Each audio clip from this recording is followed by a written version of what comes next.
And Shiro! Hi. Speedy week recap time. Oh, before that, actually. Yes, John is gone.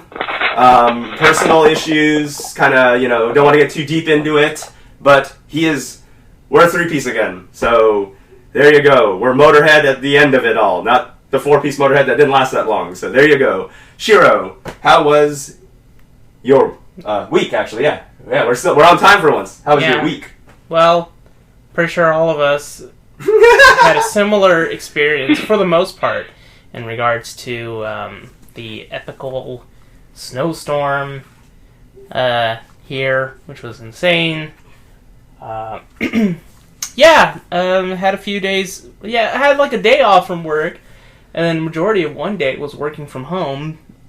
But the day off was kind of weird. Let's see. When power has been working, I've been watching a lot of Chopped. There you go. Chopped's good. Yeah, Chopped's great show. That was like your obsession prior to the storm too, right? Actually, yeah. And then it just continued. Yeah. Now what else to do? Fuck it. Yeah, it's been keeping on. Let's see, what else? Didn't really get to play much guitar during the power outage, because, granted, I could have played acoustic, but fuck that. It's different. I thought about that too, because obviously I have both of them sitting right here, and I was kind of like, sometimes you just want to jam on the electric. Yeah. It's a different feel. Yeah, it's a different feel. Especially when, I got some pedals I want to play around with. Yeah, it's a bit ironic that after you got all those pedals situated, it's like a fucking week without it. Yeah, it's cool. There's still more I'm going to buy. Good. And then also sometimes it was just too cold, and it was like, my fingers don't feel up to it. Yeah. Let's see. What else been going on? Gaming. Let's see. I think last time I already said I finished Iconfell. If I haven't, I have finished Iconfell. There you go. Reconfirmed. Yeah. Good game. Totes. When the power was out, I was playing Super Mario Sunshine. That's cool. Super Mario Sunshine's a good game. Yeah, and then also picked up Immortals, Phoenix Rising. That one's actually really good. It's really good. I definitely understand the graphics. It's probably not what you'd expect from like a AAA game. Right. But I love it. I think it's charming. Yeah. Cute stuff. And yeah, like you said, the humor is good. Yeah. I love it. It's so clever. Yeah. I'm sure you already... I mean, that's so early in the game. I'm sure you saw the credit roll thing. Yeah. That's so funny. I love that. This is such a prick. And actually, that is one thing... I know I've told you off recording, so I just want to do it on recording now. Mm-hmm. I just love the fact that this doesn't do the thing that a lot of things do, which is... You mean like Disney's Hercules? Exactly. Which just makes... It actually points out how much of a dick Zeus actually is. Oh, yeah. And I love the fact that that's a thing. Like, I liked when, I forgot who they were referring to, but I liked when Zeus was like, I thought I turned her into a bear, and Prometheus was like, you've turned a lot of people into a lot of things. Pretty much. Hermes is also pretty hilarious, too.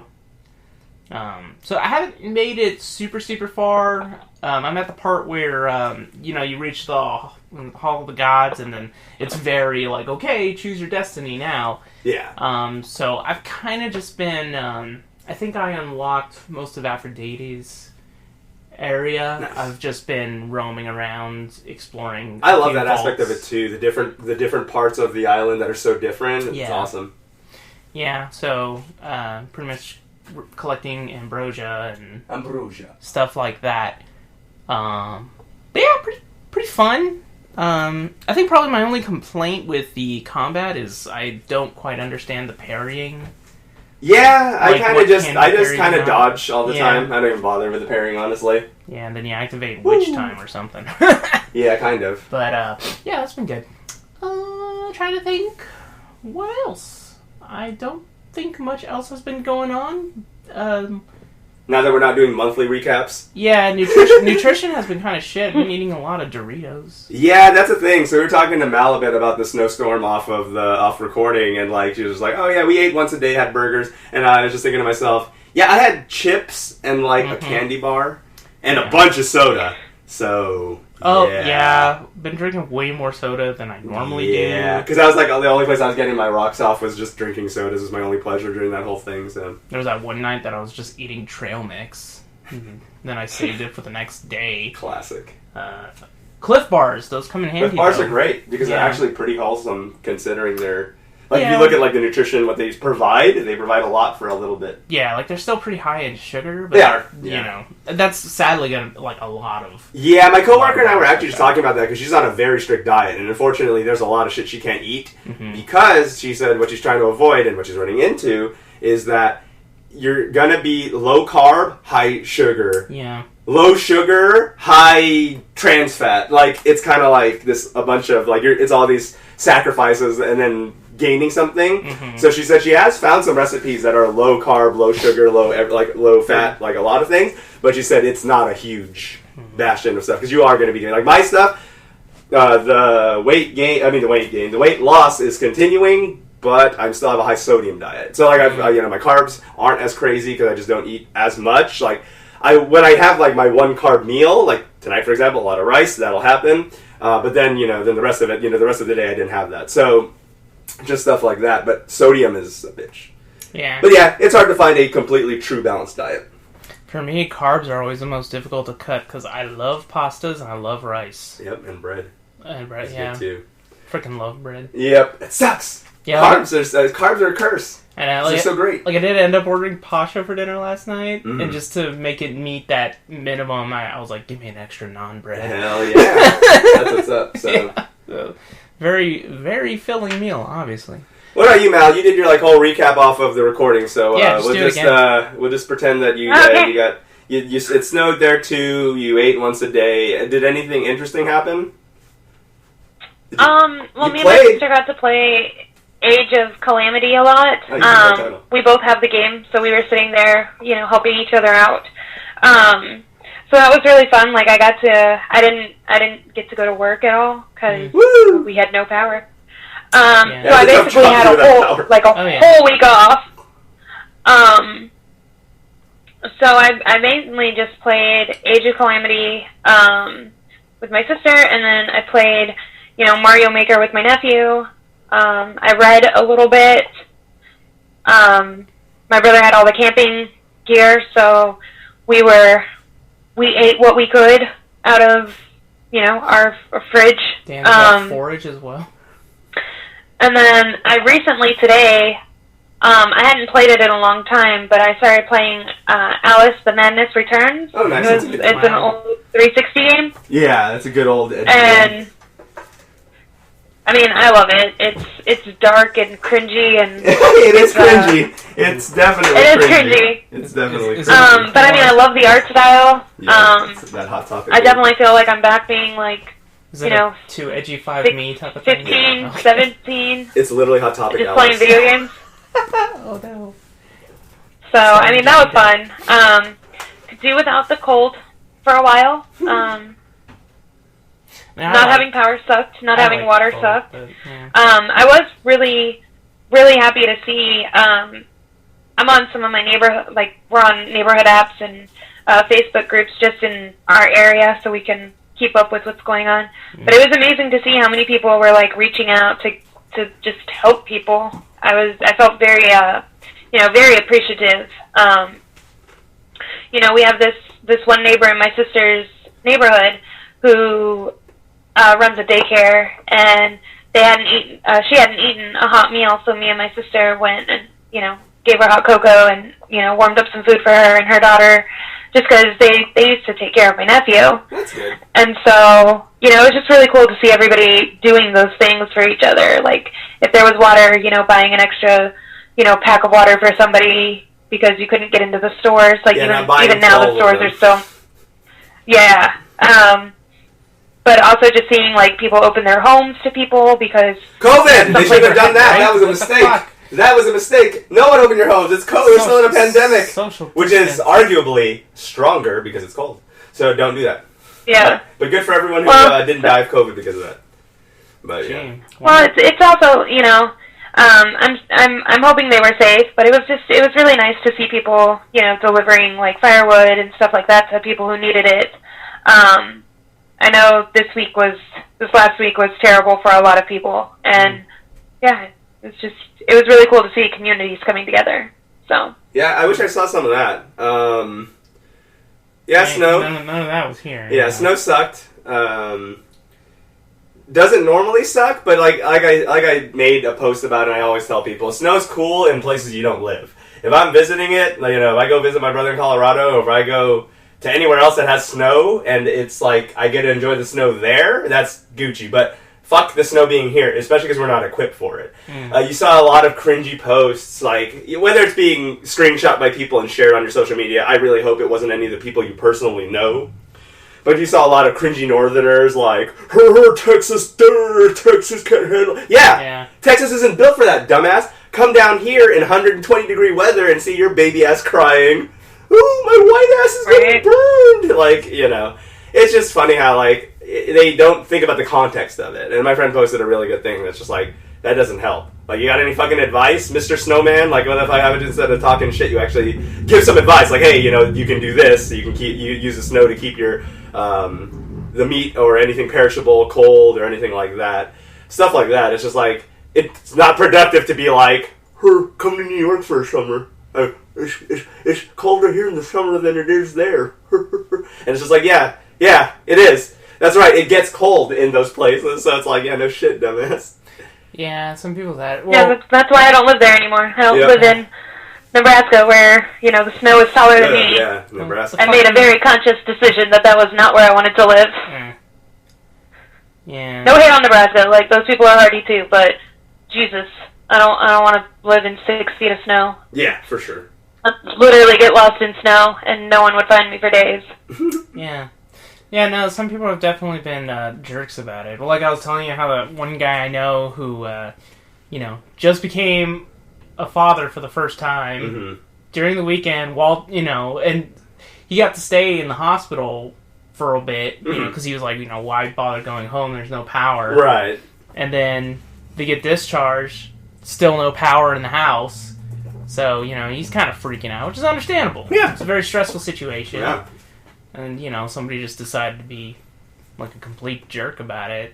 And being like, haha, in homeland of Russia, we just leave babies out in snow. Yeah, it's stupid. It's just like, we live in a real country, so it shouldn't be a thing.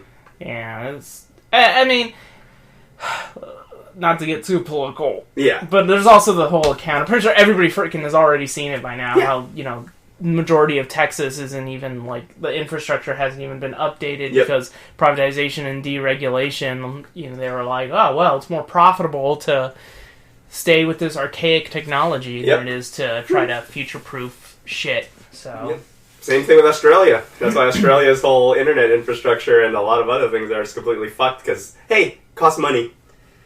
Fuck the government spending money to take care of its people. That's a dumb thing. Yeah, no, that's not profitable. Taking care of people is not profitable. We got to be a cold version of Australia for a week. Yeah, amazing. I don't like it. But yeah, anything else, Mel? You played games? You survived the snowstorm? Other than that, not really.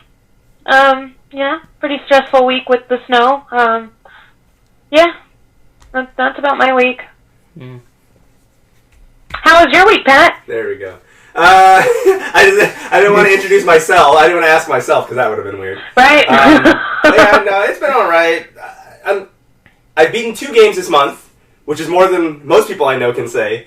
And I'm trying to do that again. There was about 2017, 2018, where I kept up pretty well, beating 1 game a month, which is usually my goal. And if anyone out there says, "Oh, you can only beat 1 game a month," hey, look, I got a fucking life. So it's like if all I did was fucking play video games, then fucking sure, then I could just beat a game every week if I really wanted to. But that's not how that works because I'm an adult and I have stuff to do. So yeah, it's one of those things where it's just like I'm trying to get back into it though because I own 850 games on Steam, then God knows how many on PS4. I own 150 Switch games. You get the point.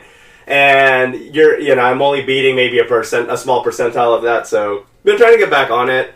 I'm almost done with 1 more game to add to the pile, so at least that's making progress. However, that last one is pretty much just topping it off. It's a game I almost beat a long time ago, I just didn't, so I'm just like, okay, well, let's start knocking some of these almost done games off because fuck it, I mean, I'm already there. So, just trying to do that. Been watching some more 2014 and before Markiplier, some good shit. I would love to, honestly, and I know this isn't the best way to advertise wanting a guest on the show. We have reached out to him before, unfortunately, to no avail. But I would really like to get him on here and do like a whole 60 minutes kind of thing and be like, look, I'm very curious, where did the direction change? Obviously you had your mission at the beginning. You're pretty consistent with all these things.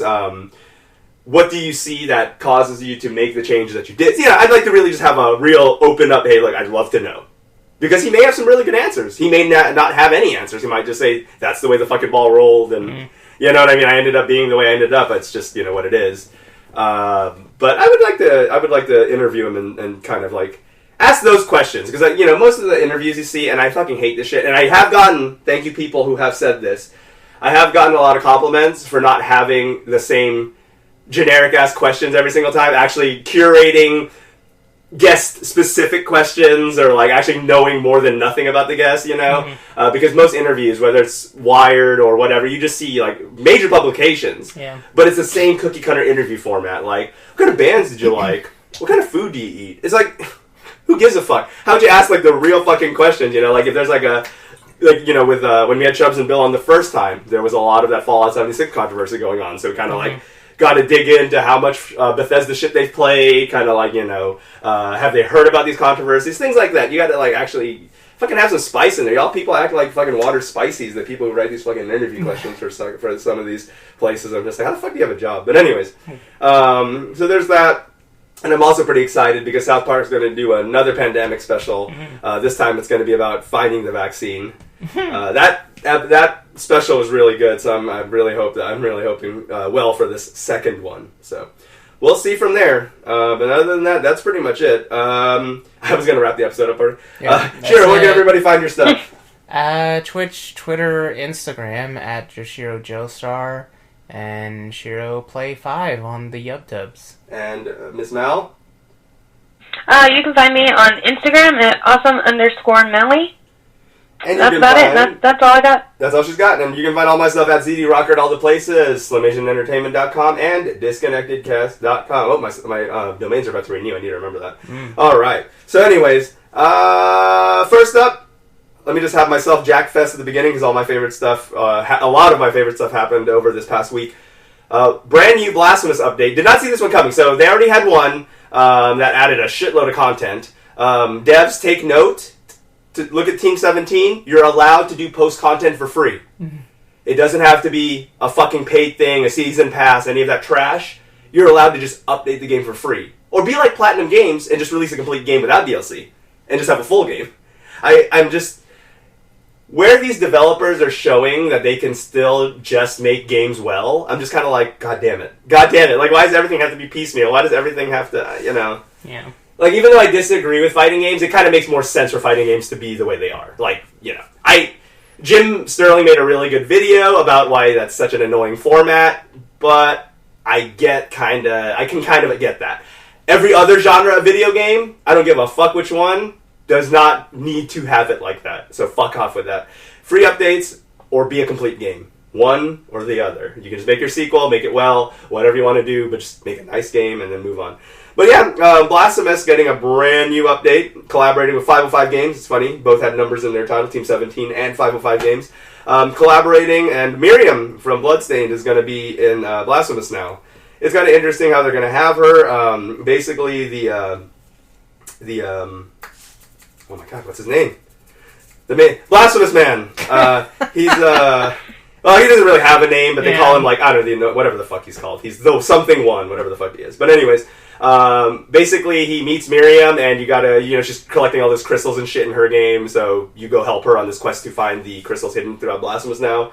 So you can go do that, which is pretty cool. The update also added a new boss rush mode, because if you hate yourself and you want to do that, because fucking hell, some of those boss fights are hard. I have been so satisfied when I beat them, but some of them are fucking excruciating. There was one time, there's one ugly ass boss that like fires his laser out of his fucking like weird third eye gross thing, and I did beat it. Obviously I passed that, so I did beat it. But there was one time where I had him down to a fucking magic pixel, and then he fucking hit. I had a fucking magic pixel, and he fucking hit me first, and I died, and I almost like destroyed my controller. But yeah, good stuff, but I would not do the fucking boss rush. But hey, maybe you're into that. And then finally, if you also wanted to find it, there is an 8-bit demake of Blasphemous that you can access hidden within the game too. I'm not going to tell you how. You can look it up. It's public knowledge, but some of you like to keep things and and discover them yourself. So find it somewhere in there. There's a way to play the 8-bit demake of Blasphemous. So cool stuff. Interesting. Very good Nintendo. Cool. Yep, definitely. I know Shira played a bit. You've never played Blasphemous, right, Mel? Mm-mm. Okay, I know Shubs did. I need to check out. I missed all the stream. Of course, the streams when she's streaming that. I caught almost all her vampire ones, which no offense, but that game's just not that great. She was funny though while she was playing it. But I missed all her Blasphemous ones, so hopefully she has those on VOD or something, so I can check those out because I want to see how she did in it. It's a fucking hard game, so I love watching people play stuff like that to see how they do it. But yeah, Nintendo had a great direct this past week, which is. Just so much good stuff. Let's get it out of the way. Splatoon 3, I guess. Like, it's fine. Like, I'm not shitting on these titles. I'm just kind of like, of course everyone's going to love these titles. You know what I'm saying? It's nice to see those surprises, those gems in there. It's like, yeah, Splatoon 3, Skyward Sword, yay. It's like, okay, yeah, good. Everyone loves it. People love Zelda. Cool. Mm-hmm. The interesting thing about Splatoon 3 is apparently it takes place in, like, a post-climate change, like, fucked up world. Huh. So that's going to be an interesting, like, environment to make a Splatoon 3 game. Yeah. Yeah. So that'll be interesting. I'm curious to see more of it. And again, I'm just kind of over Splatoon because I remember like when Splatoon 1 came out, especially when Vincent was still part of this whole thing, like I was really into Splatoon. We loved it and we thought it was so cool. The characters looked great and it was kind of like, but then Splatoon 2 came out, I'm just like, yeah, you just spray shit. I'm like, hey, yes, you're trying to dominate. Okay, yeah. Okay. It's the same fucking thing. I just kind of, it's like a sports game. It's like I'm over it already. It's just kind of like the same shit. But yeah, that's fine. Skyward Sword HD, that's cool. I know Pat had a funny thing because when Pat was watching Nintendo Direct, he did talk about it because Pat was always talking about the issue with the controls of the original game, which is one of the biggest gripes people have about Skyward Sword. People love the game, but they hated the controls. Mm-hmm. They are making the changes that are necessary to make the game more playable now, and Pat just started yelling, he's like, I told you guys said it wasn't possible, blah, blah, blah. And I was just laughing. I was just like, I mean... You did predict the Switch, buddy, so, I mean, you got it. I'm assuming it's the fact that a lot of people didn't like doing things with the Wiimote. Correct. Yeah. Yep. Do you happen to know, because I did not get to watch any of it, do you happen to know if they're going to let you toggle it? Because I'm pretty sure you can do the same shit with the Joy-Con. Yeah, you do have an option. You can just you can just play with the standard control, or you can use the motion, whatever the fuck they call it. Cool. Yeah. So. I mean, I'm pretty excited. I never got to play it because I missed out on the Wii. Yeah. But even with the Wii U, like, the game itself and Wiimotes are expensive. Yeah, so. Absolutely. Yeah. So, this will be fun. This is a great opportunity because a lot of people missed it. Mm-hmm. A lot of people missed it, and understandably missed it. Because, even though the Wii is one of the best-selling consoles, a lot of people just didn't get one because it was a weird console. Yeah. Nintendo had a weird time. As successful as that was, then not successful as the Wii U. I'm glad they moved away from that. And you know what's funny about it is the Joy-Cons almost have the same principles, just like they perfected it finally. Because the Joy-Con is so much more comfortable than a fucking big-ass dildo that you swing around. It's like weird. Plus with the Joy-Cons, they're already there. Yeah, with that one, too. It's like, oh no, you gotta buy the nunchuck attachment. Oh yeah, that was weird. You know, so that was kind of lame. Then you have to plug it in with the wires. And then they run off AA batteries. Oh, that's right. Oh god, yeah, you're reminding me of all the disgusting stuff about it. Yeah, it's a lot more annoying. Which is why I hated that they were so expensive still. Like, while the Wii U was the active console and I'm looking into buying a Wiimote, and they're still pricey. It's like, what the hell? Nintendo stuff is just so hard to... Yeah. Nintendo stuff keeps its value so well. It is so fun. I love and hate that about Nintendo. Mm-hmm. I love the fact that they're not like PlayStation and Xbox, where when the next one comes out, everything's dog shit cheap. Yeah. But at the same time, I'm like, God damn it, Nintendo, I don't want to pay more than launch price for this. Yeah, pretty much. Uh-huh. Now, my personal favorite, now that I got all that out of the way, the good shit, here we go. Ninja, not Ninja Gaiden, Google, that's not a game. I mean, it could be a game, it probably is. But Ninja Gaiden Master Collection, you gotta play all the awesome modern trilogy, or modern, they don't have that new cringy one. So, the modern good games of Ninja Gaiden is gonna be available on Switch. I'm pretty stoked for that. It's a couple months still, unfortunately, but I am very excited. I love those games. That's another game that was extremely difficult, that I just felt like I got myself and pushed myself. I gotta beat this, even though I kept dying a lot in that fucking game. It's good stuff. Samurai Warriors 5, it's fine. It's another Musou game. Go fucking figure. Outer Wilds, though, now the funny joke continues because, when Outer Worlds and Outer Wilds came out at the same time, everyone kept confusing the two titles. And then now that they're both on the Switch again, people are probably gonna get... Because even I got when they first showed the Splash, I said, Outer Worlds is already... Outer Wilds. I got Outer Wilds, that's the one. Very good game that a lot of people didn't play because it was an Epic exclusive when it first came out, and fuck that. Like, it was a good game, but I wouldn't say it's worth giving into Epic's bullshit. And, yeah, I need to step away for a second, so you and Mal can have a heart-to-heart. You know, it'd be really awkward if I try to call John from away, and then he appears on the thing. I'm staring. You know what? This is okay, because during the little recap, I forgot to mention that I watched a very delightful film called Psycho Goreman. Psycho Goreman? What's that about? Oh, that's a big question. So I'm not certain which streaming services have it, because when it opens up, it says Shudder, but I checked on my Shudder account and I didn't see it on there. But anyways, these two kids, they dig up a hole in their backyard because the brother and sister, and the brother loses a bet, so he has to dig his own grave. And so doing that, they find this gem in there, and the gem awakens this weird, he's like a demon alien guy who is, he'll just like murder people. But so the girl has control of it because she takes the gem, right? And so they meet the creature, and he tries to kill them, but she, says stop. But because she has the gem, he has to control or he has to obey everything she says.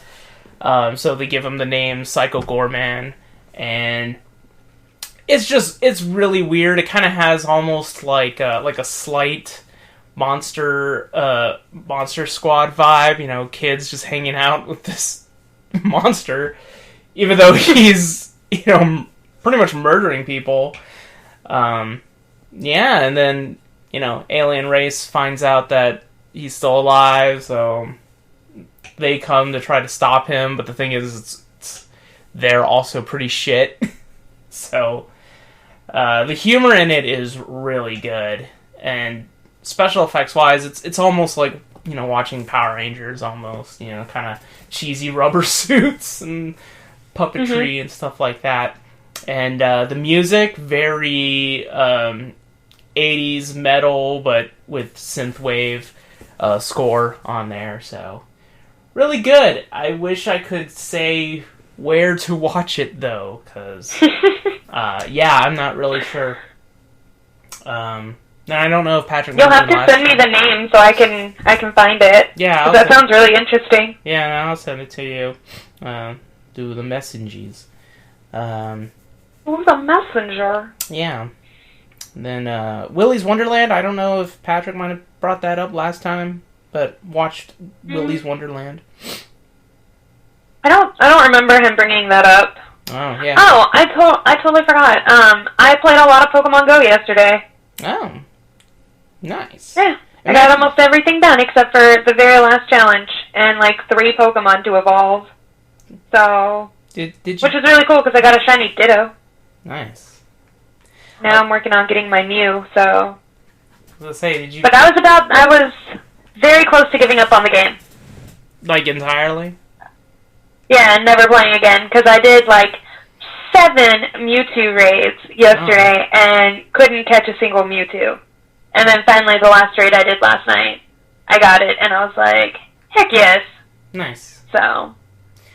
Yeah, I don't know. I don't see myself going back to Pokemon Go, and my experience with it was maybe a couple of months, but I just got so burnt out. I was like, oh, it's another Pidgey. Oh, it's another Weedle. It just kept coming into the same shit. So, yeah. And then the grind was insane. Especially because I had a Magikarp. And, everybody wants a Gyarados, but when I saw how many of the stupid Magikarp candies you needed to evolve it into Gyarados, I was like, I don't know if I can do this.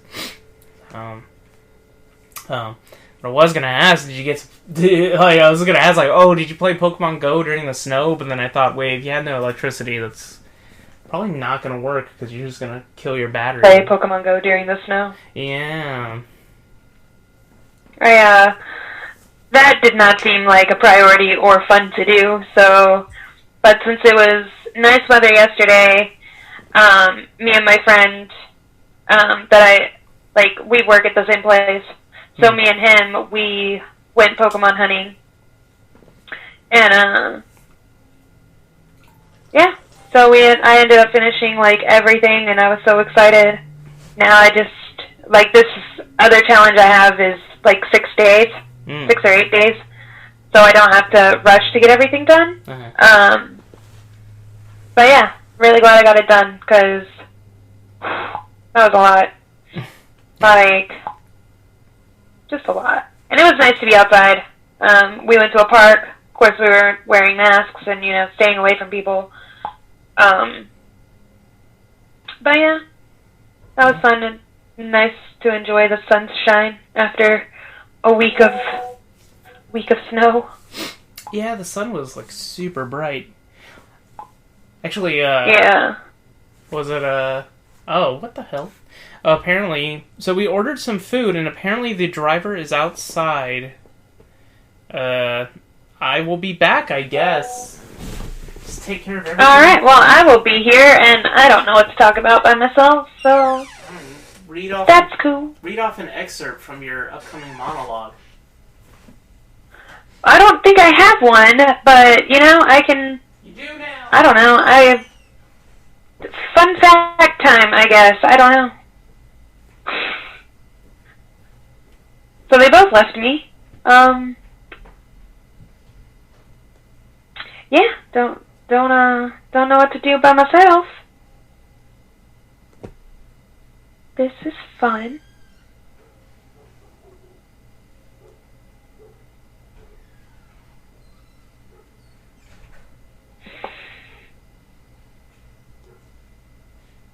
Let's see. So something that I've been working on lately has been a music video. I've never edited a music video until now. Really fun to do. I was listening to, Jimi Hendrix, The Doors, Pink Floyd, just to try to get into a creative space. And it actually turned out really well. Very excited for it to be released by the band. And as soon as it gets released, I can't wait to show all of y'all. Just because it's a really clean music video. Very nice. Another thing is starting soon, where I'm going to be taking over some websites, doing managing those.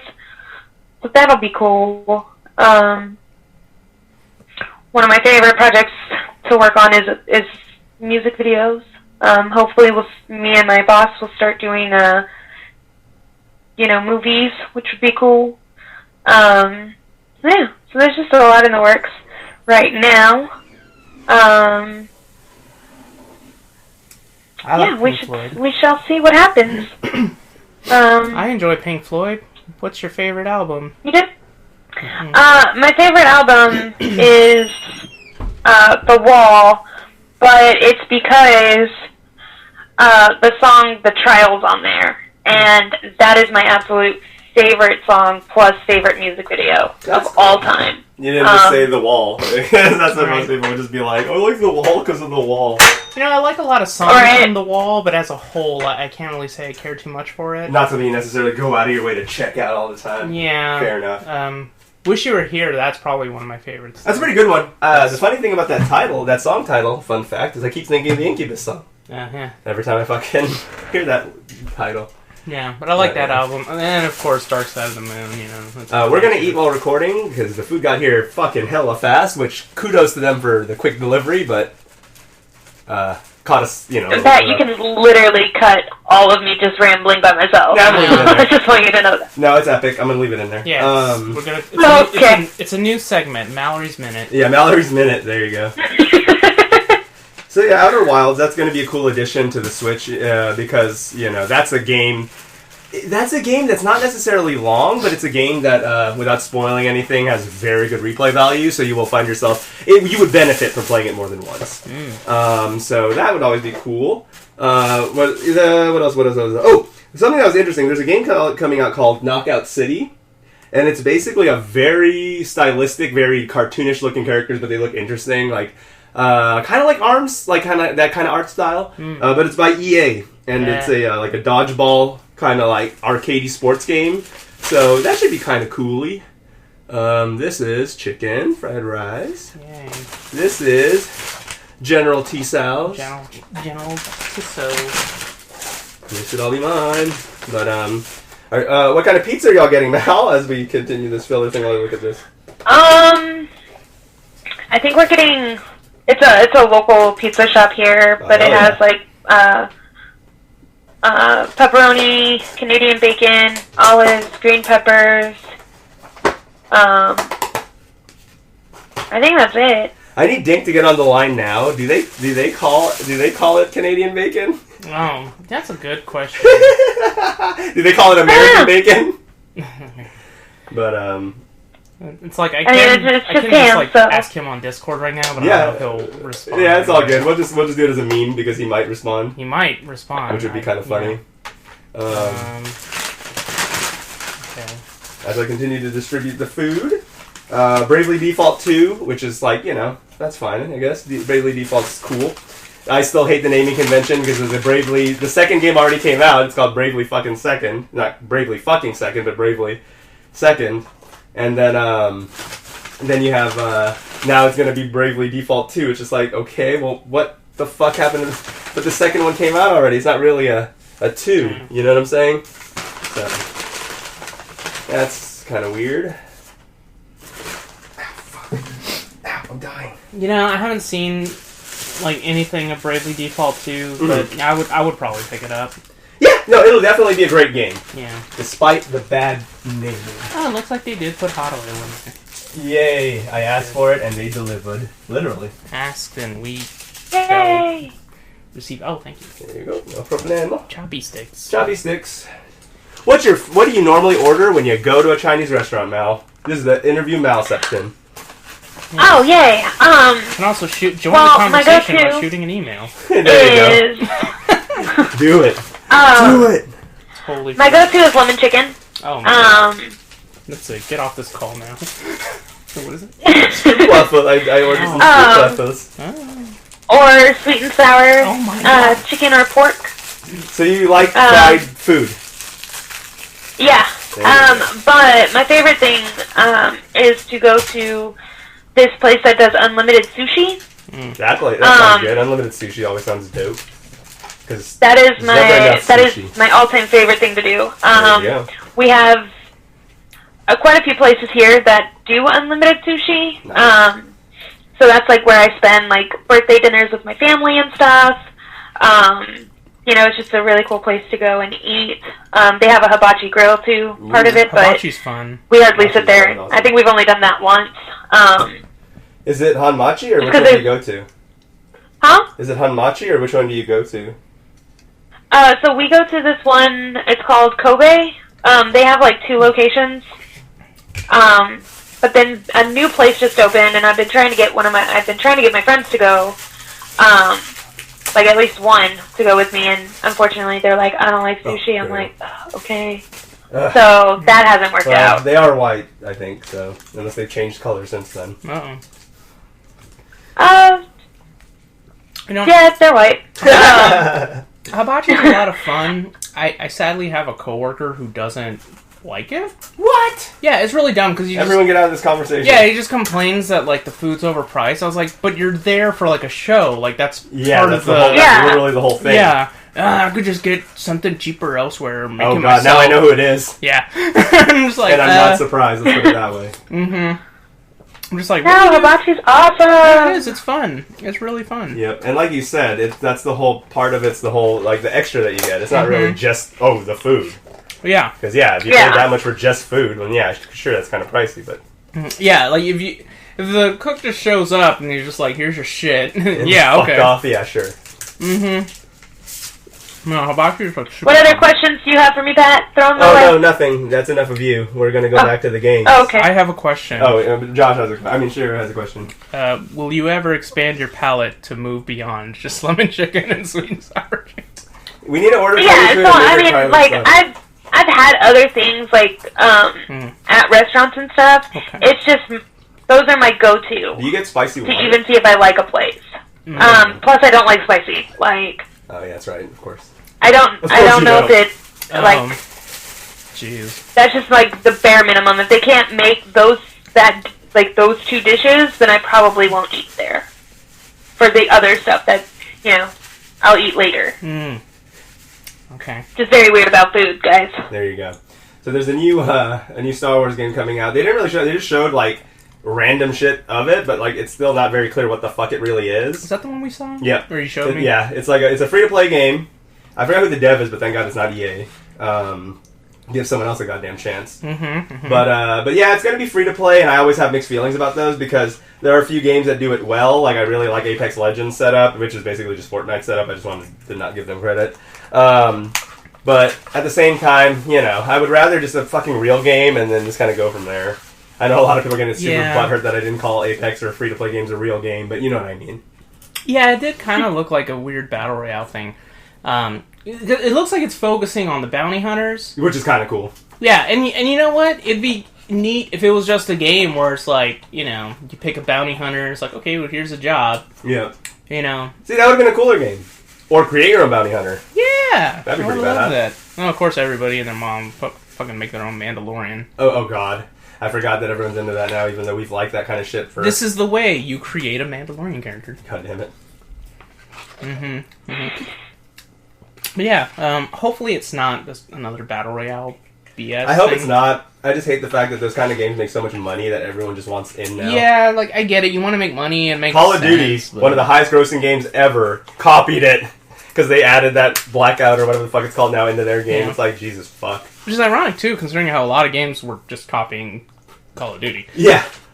It went full circle finally. Yeah. It's like, oh, Call of Duty has... Well, I think Zombies was based off of their shit, but Yeah. But then once Call of Duty started doing it, everybody else was like, oh, we need our own shitty zombies too. Even Red Dead did that. Yeah. I remember that. Yeah. With that undead, whatever... I heard that was... No, it's pretty good. No. What I mean is, though, it probably got... they probably saw the success of zombies. Yeah, and like, that also was during the massive zombie craze. So, that also makes sense, which I'm glad that the whole zombie craze is dying off. Like, that got too old too fast. Especially because you and some other people actually enjoy a good zombie movie. Yeah. Not just because, it's trendy. Yeah. Walking Dead made it hot, whatever the fucking case is. That's the thing that pissed me off the most. It was because of Walking Dead, and like honestly, Yeah, it wasn't even a good zombie thing that made it get popular. Like, granted, I haven't read all the comics, but fuck I've watched 2 seasons of The Walking Dead, and that show just became quick trash. Yeah, so fast too. It's not like it's because of season 80. Yeah. It's like because season 2 already got bad. Yeah. Like, get better zombies, guys. Like... Yeah. Get better at everything. Yeah. For me, like, 28 Days Later and 28 Weeks Later are, like, my top 2 favorite zombie movies of all time. Those are really good films, but I do hate that 28 Days Later then kind of gave everybody the excuse, let's make zombies that run now. Yeah. Even though technically in 28 Days Later they're not zombies, they're just like berserkers or whatever. Yeah. But it is a good film. Yeah. Very good film. Yeah. Yeah, it's way better than Walking Dead. Another game got announced called Project Triangle. That's just a working title. They already said that that's probably not even what's really going to be called. Or they could add a subtitle or whatever. But it's a very cool-looking strategic RPG. It looks like... the art reminds me of like Octopath Traveler or Bravely Default, and I almost just killed the microphone. So it looks pretty cool. There is a free demo, and the game's not going to come out for a long while, but there is a free demo right now that you can check out, see if you're even going to be interested or not. But the art alone looks really, really cool. So the guy who hates hearing me eat is really going to hate this episode.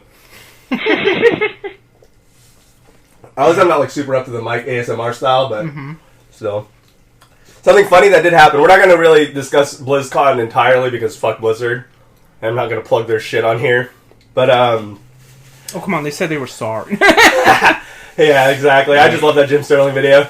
So they said a bunch of nothing, and then they used the words, I'm sorry. But didn't apologize for anything. They just said, I'm sorry. Yeah, that's funny. And sadly, that ended up working. So many people did that PR push and were just like, they said sorry. And a lot of people really did have that mentality. People have even fucking told me, well, they said they're sorry. I'm like, I don't want to say anything too graphic, but I could do something really bad and just say I'm sorry. Like, is that okay? Yeah. But you're not Blizzard, though, so. That's true. Maybe if you go make Overwatch, then... I hate the fact that everyone just forgave it because of Overwatch. Like, I think that was also in the Jim Sterling video. He joked about where it was just like, well, you know, I'm just going to make it about Overwatch 2. And I'm just like, yeah. Because they did just kind of announce it half-assedly, and the trailer just looked like a pre-rendered Overwatch 1 trailer. Yeah. That was really fucking weird. But one thing that did happen that's funny at BlizzCon is they've been wanting them back for a while, and they got Metallica back. Metallica performed at this year's BlizzCon.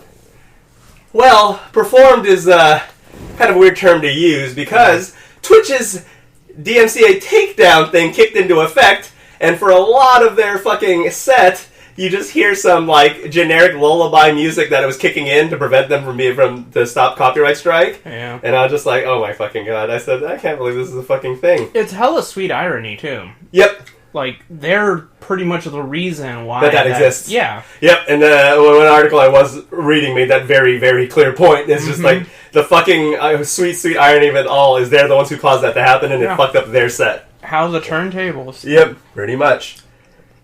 Whatever. I mean, I'm not the hugest Metallica fan anyway, so, you know, fuck them. So it's fine. Yeah. You know. Yeah, their music's alright. I just get very confused when someone's like, Metallica's my favorite band. Oh yeah, I know that feeling. We have those discussions a lot off stream, and we're just like, this band is fine, comma, what the fuck? Yeah, I mean, I try not to be as much of a music elitist as I used to be. Of course, but still, there's still some groups. Yeah, exactly. We're all a lot more open and forgiving than we used to be. But I think that there's still a point where you're just like, how are they that big? How are they one of the best-selling bands of all fucking time? They're fine. But how the fuck are they that big? Yeah. And one of the final Switch... there's a lot more stuff, but one of the final Nintendo Direct things that I wanted to mention is Hades is getting an official first-party, not a limited runs game, first-party physical release on Switch. That's pretty dope. So, fuck you PS4 players, fuck you Xbox if it's even out on their players. You guys don't get physical shit. You're going to get it on Switch, and the cool thing is, it's going to have your typical Switch case with the little cartridge and the art on there. But it also comes with a pretty hefty, nice quality compendium, kind of explaining the universe of Hades and new, cool art and useful info and backstory and all that stuff. So, cool stuff. Nice. $35. So, that's not bad at all. Worth fucking picking up. Yeah. I would rebuy Hades for fucking $25. So, definitely worth it. And if you all out there have not gotten it, definitely worth checking out. Yeah. And this would be a great reason to get it if you like, especially if you like physical media. Yeah. I don't know why it has that random note about Best Buy there, so I'm just going to delete that. Oh, I didn't plan it like this because obviously I didn't know the food would be already. This isn't just me to scam my way, so get a good hearty eat in there. But I was going to ask if you could kind of clarify more what's going on with that lead designer of Hogwarts Legacy and what's going on with that guy. Because a lot of the controversy around Hogwarts Legacy was the typical, J.K. Rowling stuff where she's a fucking piece of shit, obviously. But now it comes out that the guy, the lead fucking designer, is one of a piece of shit also. Yeah, apparently, I don't even remember the name. Yeah, but, I mean, it's all on Twitter. I mainly saw it because I saw Casey Explosion retweeted it. Mm-hmm. But yeah, the lead designer for Harry Potter Legacy apparently has... I don't know if they still actively make these type of videos, but they have a YouTube channel where he would just... It's very, clearly this person's very alt-right, kind of complaining about SJWs, PC culture, and, would also... it also looks like it was a Gamergate as well. Mm-hmm. So, yeah, cool. Awesome. So, like, for anybody who still kind of thinks that, you know, oh, well, J.K. Rowling, like, she doesn't have any direct involvement, so it's fine. It's like, right. Well, now, okay, well, now you have a lead designer who's very involved. Who's incredibly involved with this project and is a horrible person by their politics. So keep that in mind, I guess. Now, I know, you know, people listening or anybody that I might get into, like, a conversation about this, but, like, well, I want to support the devs under them, because maybe average Joe working on this game isn't a complete piece of shit. It's like, alright, well, still, the way, you know, the money is distributed, they're going to get the lower piece of that pie. Yep, J.K. Rowling probably gets one of a bigger cut. Oh, well, yeah. Of course.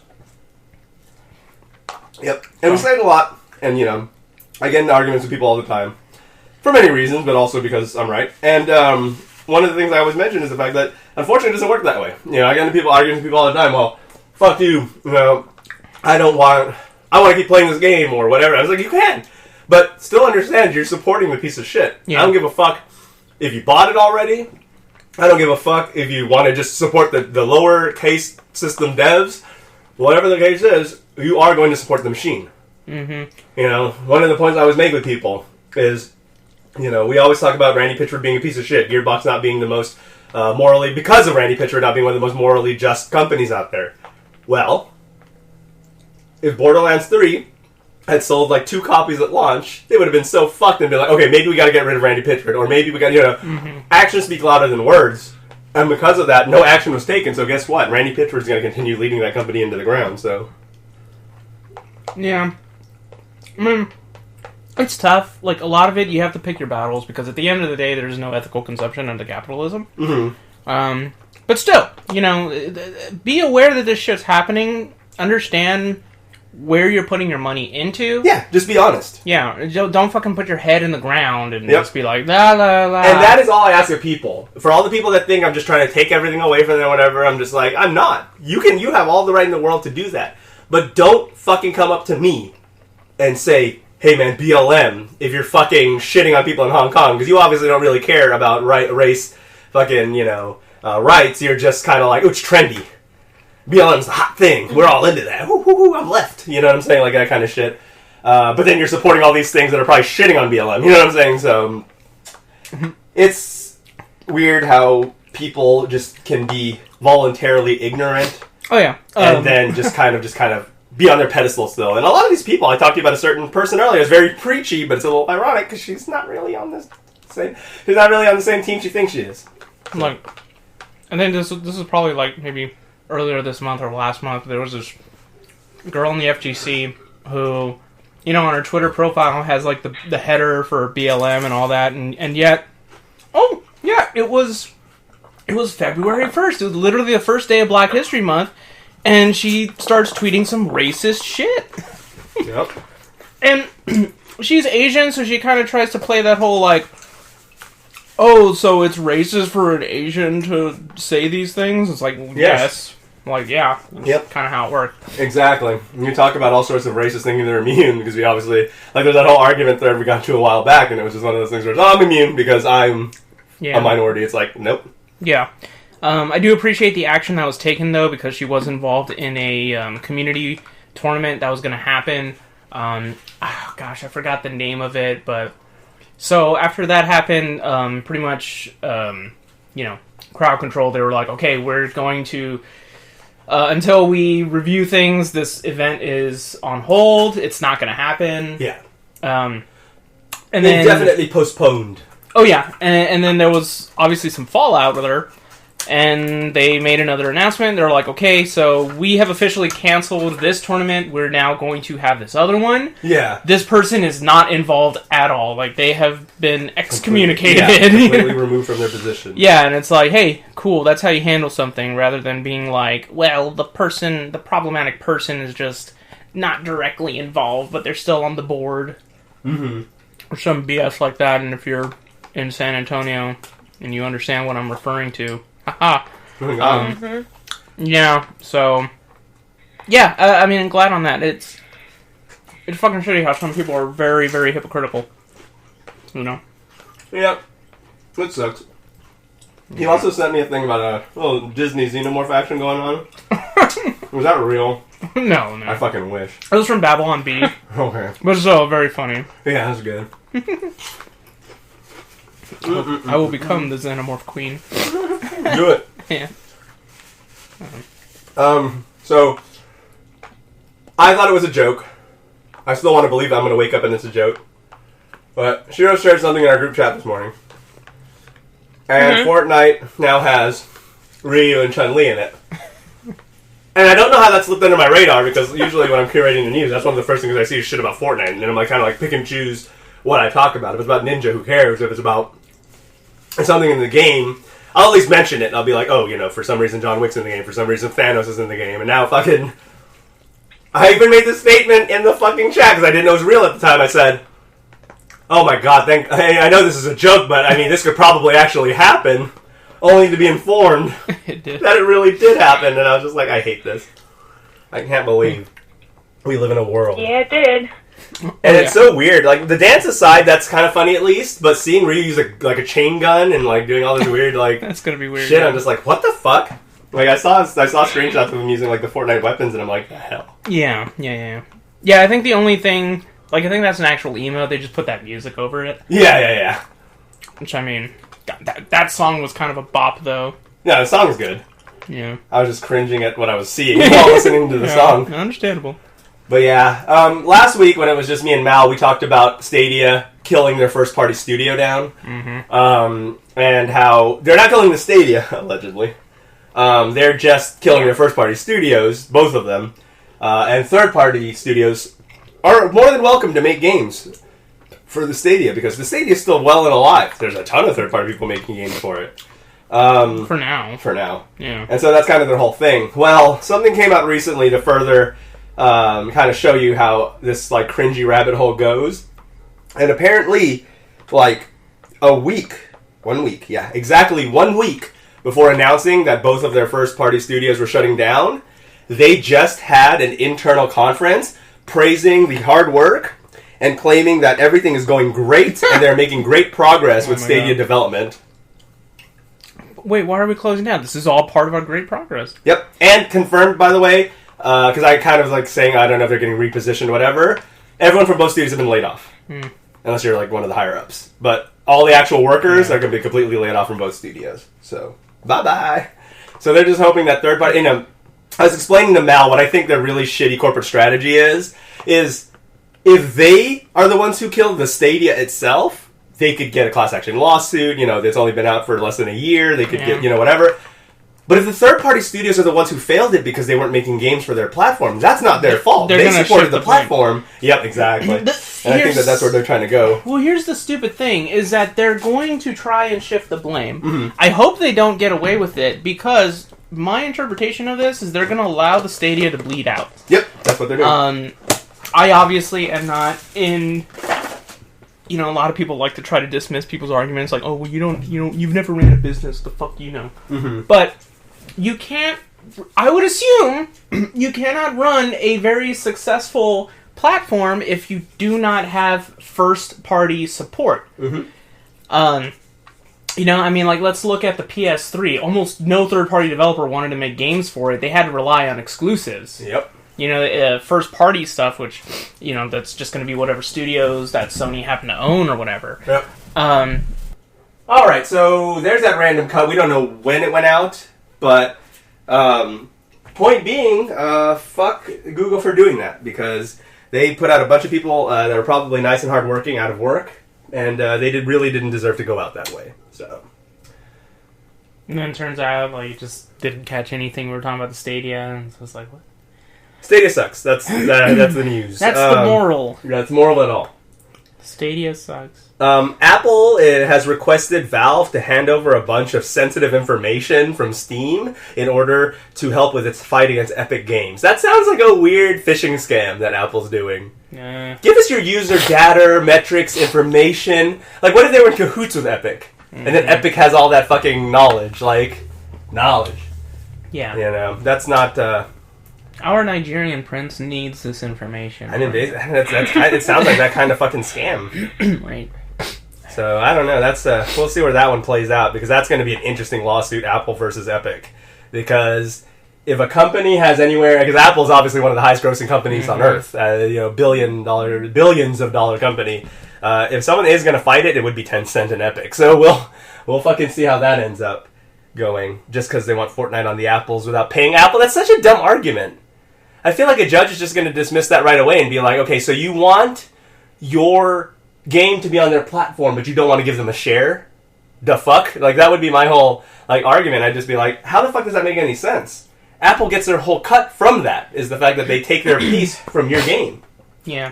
They're not going to host you for free. Why the fuck would that be an option? So, I just think it's funny how Android doesn't even give a fuck. Because people are just sideloading APKs anyways to play it. So they're just kind of like, yeah, whatever. People sideload shit on Android all the time. We really don't care. But Apple's like, oh, I hate you.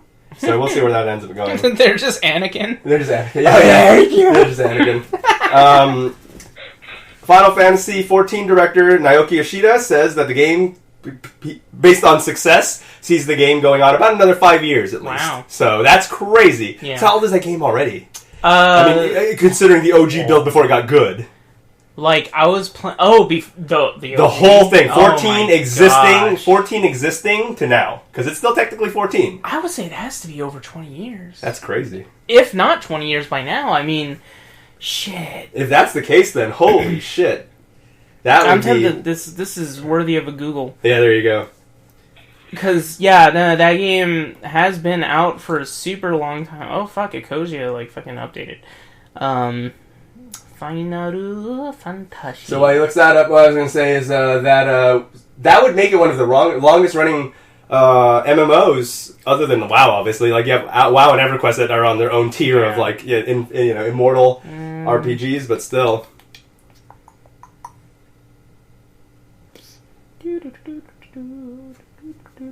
Oh, okay. So on the wiki, so even though by default it talks about Realm Reborn, says directed and produced by Naoki Yoshida, was released worldwide for Microsoft Windows and PlayStation 3 in August 2013 as a replacement for the failed 2010 version of the game. Okay, yeah, So yeah, we're looking about 2 decades. That's crazy. Almost 21 years. So yeah, that will make it one of the longest running MMOs ever.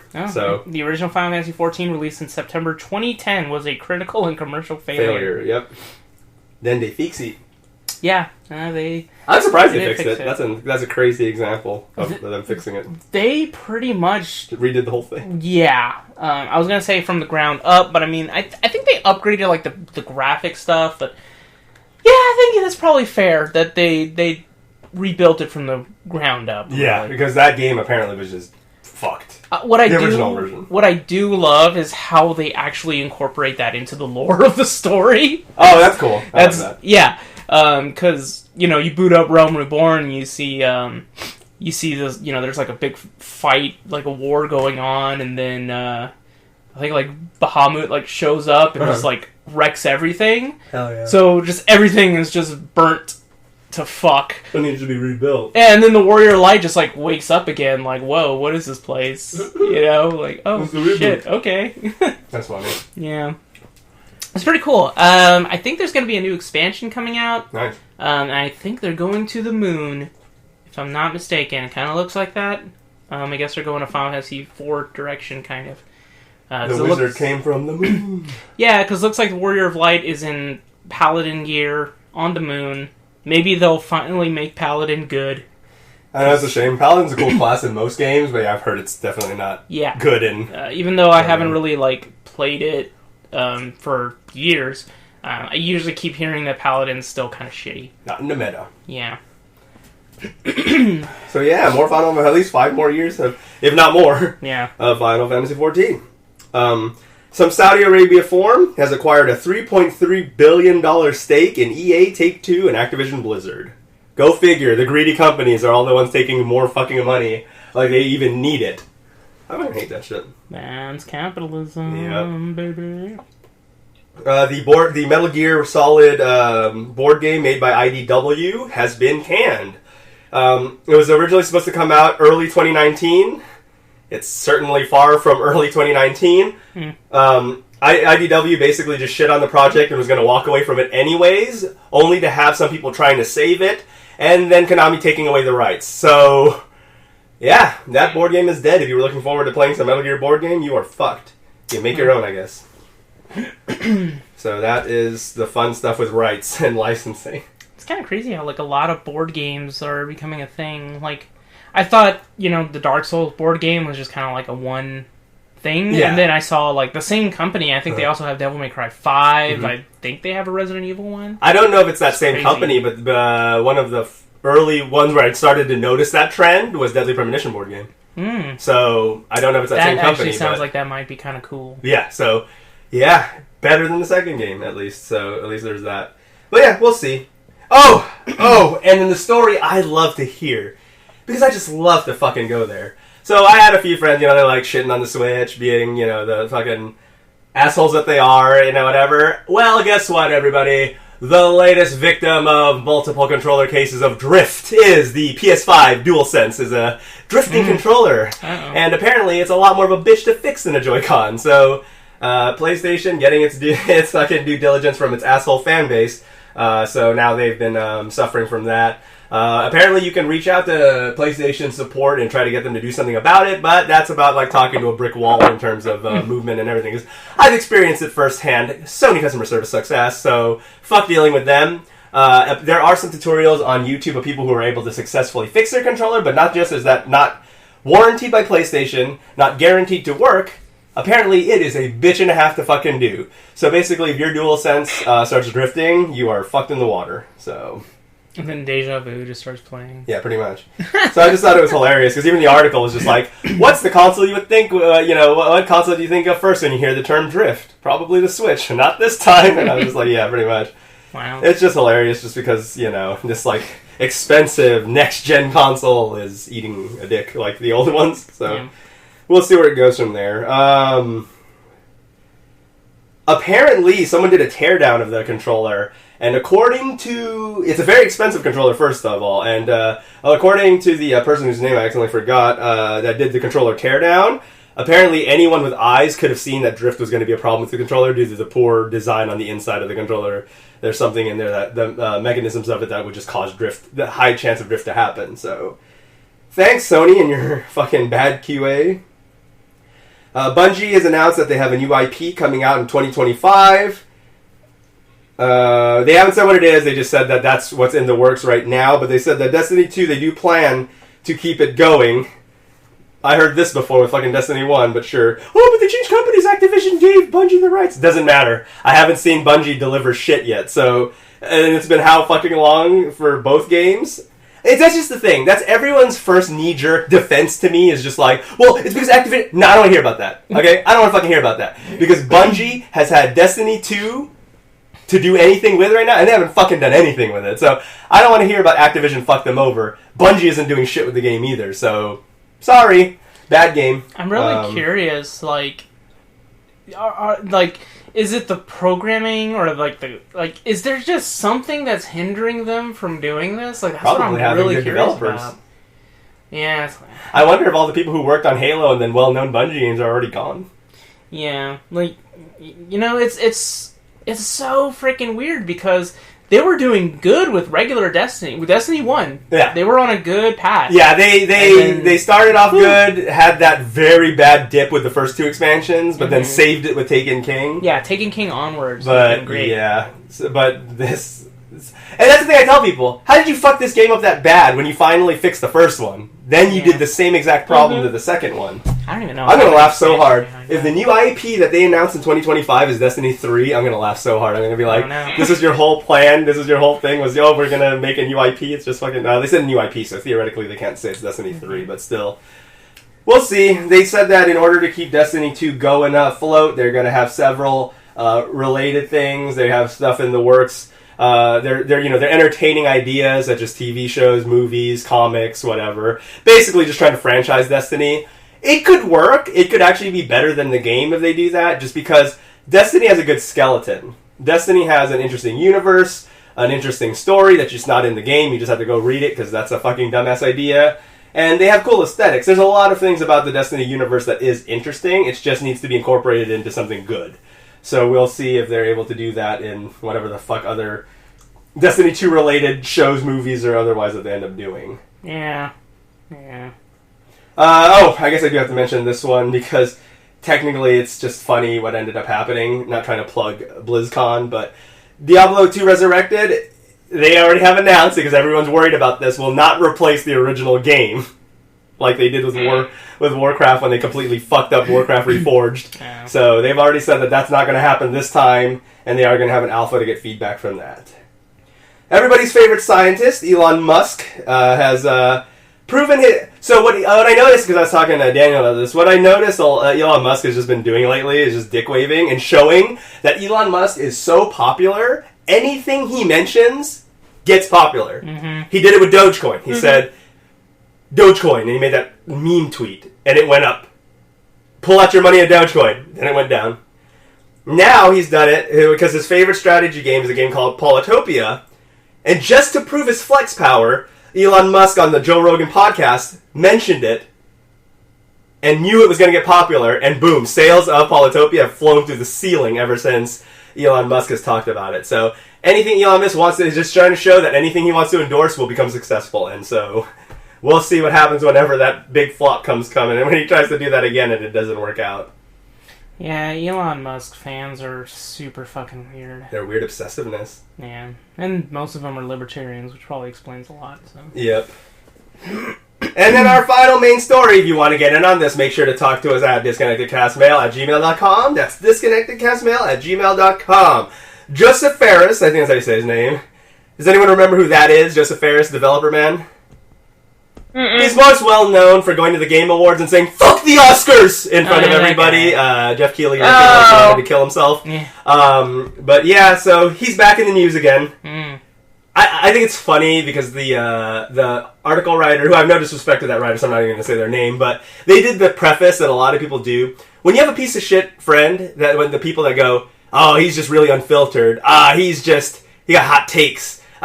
So he's a shitty person with bad opinions. That's what you're trying to say in a cordial way. Yeah, it's kind of like what they were going with, and I was just like, so he's a piece of shit. Just say he's a piece of shit. Yeah. Piece of shit developer, Josef Fares. Don't say, he's a little unhinged. Like we have a specific friend, and they're always talking about how, we have a friend, he's got opinions. He's just outspoken. A piece of shit, right? Oh, not a piece of shit. They're just, we can't really, record stuff with them because people might, so they're a piece of shit.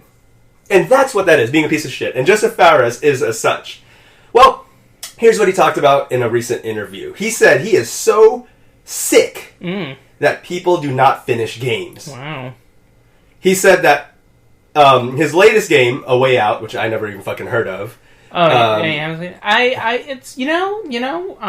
a Let's Play of it. Okay. Just do that. No, but that's what he says not to do, because that's not experiencing the fucking game, that's watching someone experience it. There's nothing really much to fucking do that, he says. Oh, it was with Game Informer, this interview. So anyways, he said only 51% of people who played the previous game actually finished it. That means that 49%, so he knows how to do math, that's good. 49% of the people didn't finish it. Yeah. And that saddens him, he says. It's not something I should be happy about. We need to fix this problem that people are not finishing our games. Create a more engaging game.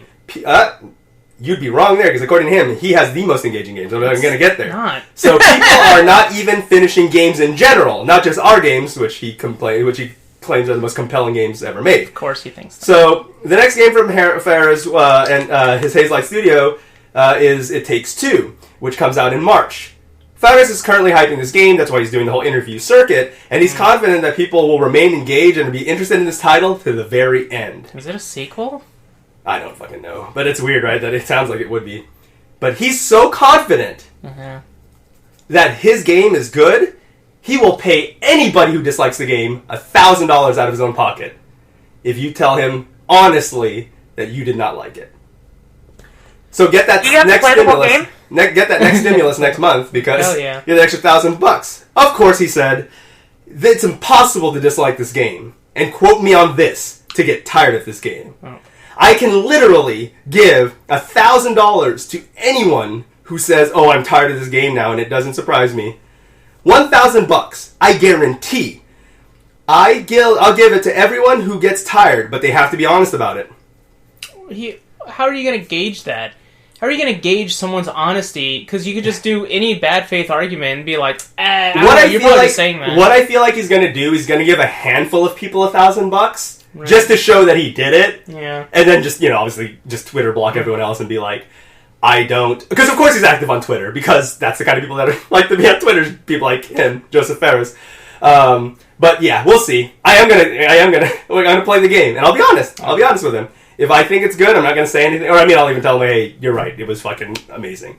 But if it's not, and if I do get bored of it, and I drop it anytime through the game, I'm gonna be honest. I'll be like, hey, I really didn't fucking like this piece of shit. So, okay. So to give some credit in regards to, what was it, A Way Out? Yeah.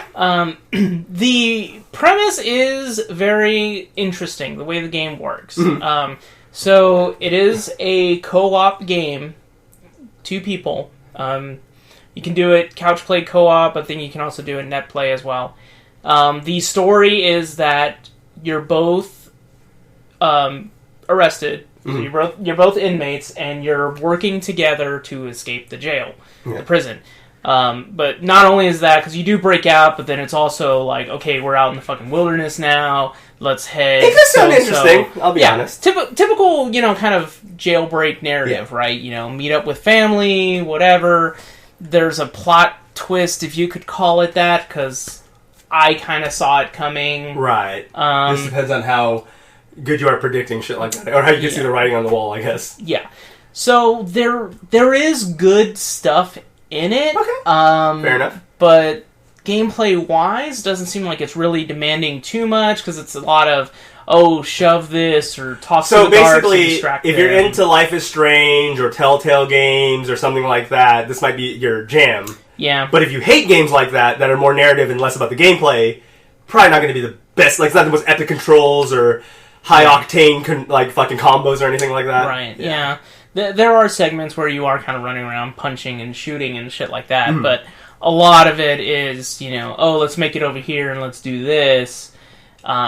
So, yeah, pretty good story. I think it falls flat towards the end. I really don't like how the game ends, not just from a narrative perspective, but also in regards to the gameplay. Yeah. So, that is why I say...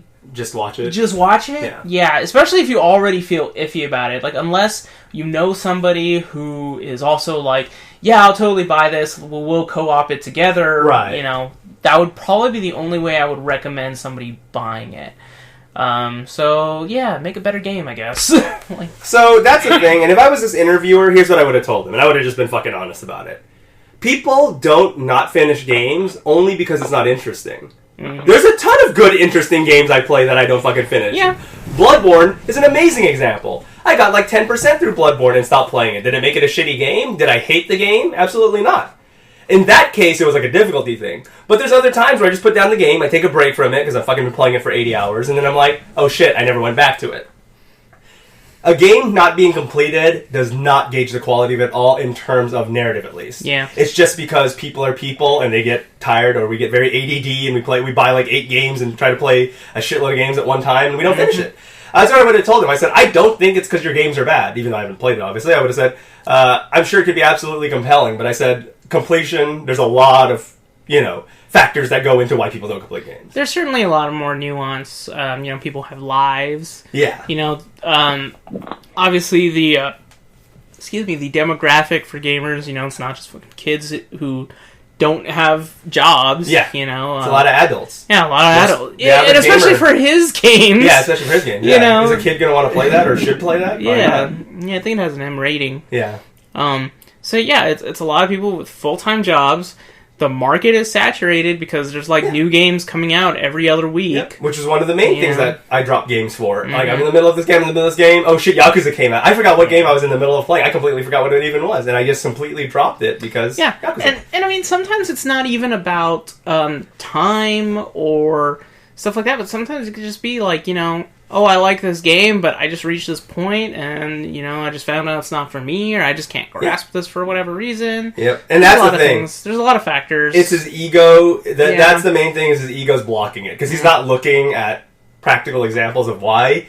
he takes it. He doesn't look into like the reasons. Maybe he just gave like an honest argument about it. Yeah. He just takes it and he's just like, oh, there's no way the shit I make is bad. Mm-hmm. That's his whole mentality. Yeah. But for those of you who want to try it and try your hand at conning him out of $1,000, I'm joking. I don't know if you do that, but I know a lot of people will try to do it just to troll him. But It Takes Two launches March 26th for PS5, Xbox Series X, and PC, as well as PS4 and Xbox One. You can check it out. Like Hazelight's other games, it must be played in co-op. However, they do offer a free friend pass with every copy of the game, so you and a friend can complete the entire game even if they've never bought it. Oh, okay. So apparently that's something Hazelight does, so that's cool of them. Okay, that's kind of neat. Because if you are going to force people to do a co-op game, at least make it easier. Yeah. So there's that. And before we wrap it up, fuck Blizzard, and we will catch you guys every Monday at 11 a.m. Central Standard Time. Until the next episode, we will see you all then. Bye-bye! Bye. I've been watching way too much Markiplier. I meant to say laters, but then I said the Markiplier. I'm Markiplier! Bye-bye!